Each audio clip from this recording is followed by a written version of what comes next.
Welcome back, everybody, to your first, second, and finally, your third stimulus check has arrived in the new American Rescue Plan. We're going to talk the CARES Act, the Relief Act. We're going to talk executive orders, PPP Round 2, EIDL targeted advance grants, and we even talk building wealth strategies and financial education. Happy Tuesday, everybody. It's March 2nd.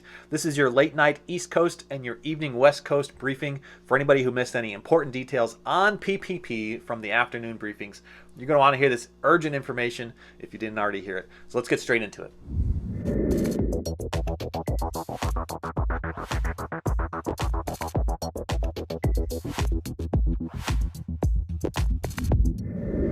Welcome back, everybody. I am Edward Bilder. To all my loyal subscribers out there, welcome back for another video. And if you are joining us for the first time today, welcome. Consider becoming a subscriber.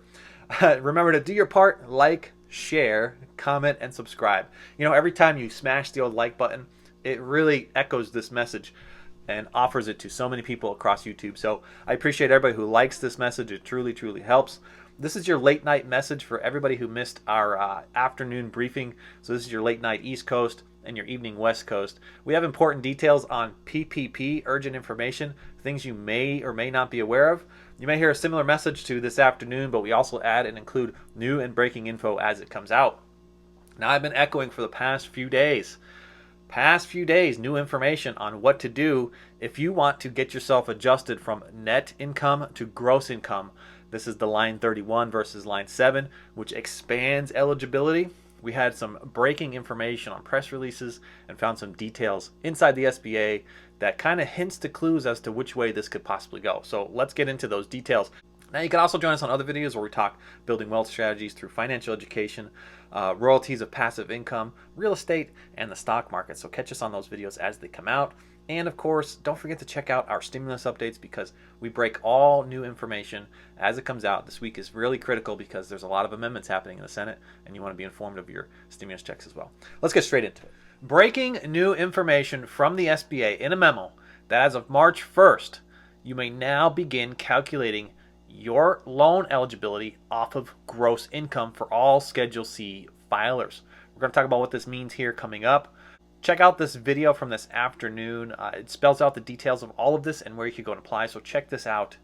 Now, it does not appear that there's a new application yet. Okay, I know that seems really wild, and it's like, why are you talking about this if there's no application? But, I mean, the memo clearly says that there's the new formula, and it will be calculated off of gross receipts starting on March 1st. It's very clear, very vivid, okay?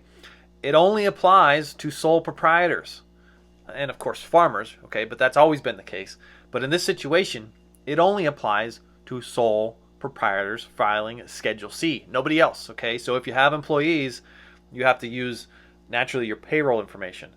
If you don't have employees and you're a Schedule C, you now get to follow these new rules off of gross receipt. We're also going to connect a few dots for us, okay? Because there was a press release announced yesterday, and it implies some big information for everybody who already applied and received their funds for draw number 1 and draw number 2. It basically points to the fact of whether or not you can get more funds based on the new gross calculation, or whether you can't get new funds based on the new gross calculation.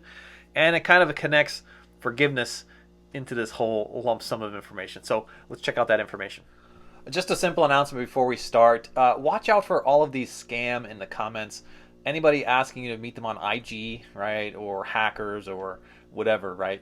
Don't go to anybody that's asking you to meet them on Instagram. Don't follow any emails. Don't call any phone numbers that are in the comments, okay? They're just trying to scam you and take some of your money. It's truly disappointing that YouTube cannot stop and block all this information. And it's overwhelming. I've seen now close to 1,000 of these each and every day on my channel.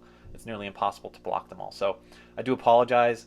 If you want to find me on Instagram, you have to go to the description. And if you want to send me any delicate information, I'll only take it over Instagram. Through the so emails I won't answer in the comments.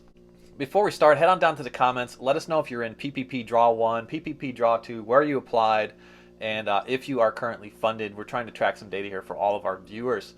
All right, so big updates on gross income. There was a huge press release yesterday, and I've been saying this now for the past few days. There is not going to be some magical wand that just whoosh, waves over your application and changes it from net income to gross income, okay? There's going to have to be a formal process to this, and a concerningly alarming press release was dropped on us yesterday from Carol Wilkerson of the SBA. She's a spokesperson. She's roughly, you know, like a PR rep.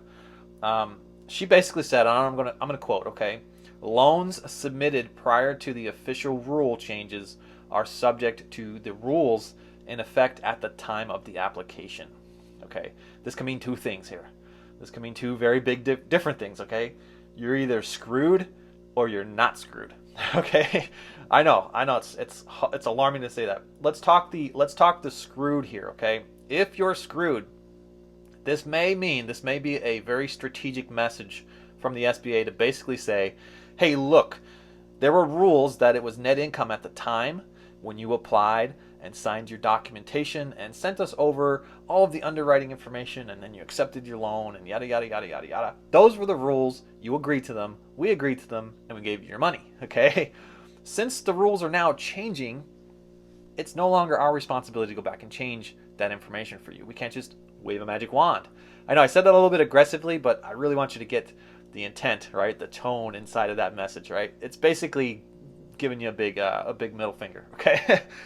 Well, let's talk not screwed, okay? Because there are other things on the SBA website that hints towards the possibility of being able to adjust your loan amounts.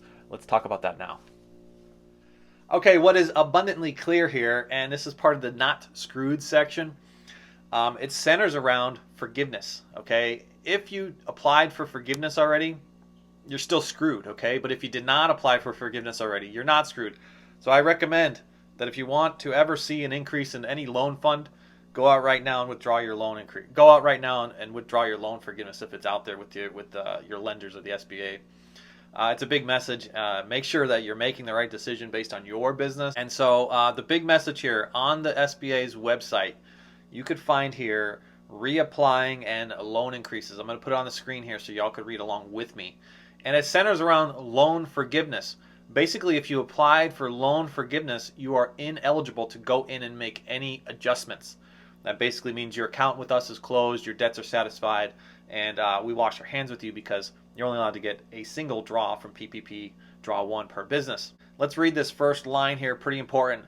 Existing PPP borrowers that did not receive loan forgiveness by December 27th of 2020.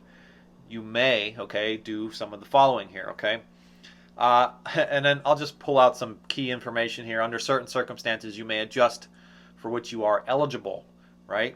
Now, the intent of this, the original intent of this is to say, let's say you went out and you applied, you have maybe a bit of a larger, smaller business, maybe a few employees, and you were eligible for $200,000, but you said, you know what, I don't want to take on that much burden. I just want $100,000. Just give me $100,000 for now. As long as you did not apply for forgiveness, you may now say, geez, I need that other half of that $100,000.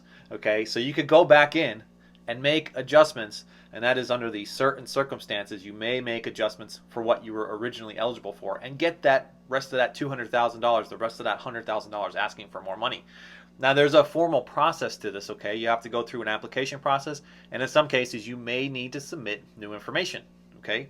And that stops at the top of that threshold. It will never let you go even over the 100K max per employee, so it stops there, okay? Now, the word eligible, okay, this could take two paths, okay? Because the first set of rules had an original version of eligible, and now the second set of rules has a new version of eligible, okay? The first version was you were eligible for the net income formula, right? That's take your monthly net and multiply it by 2.5.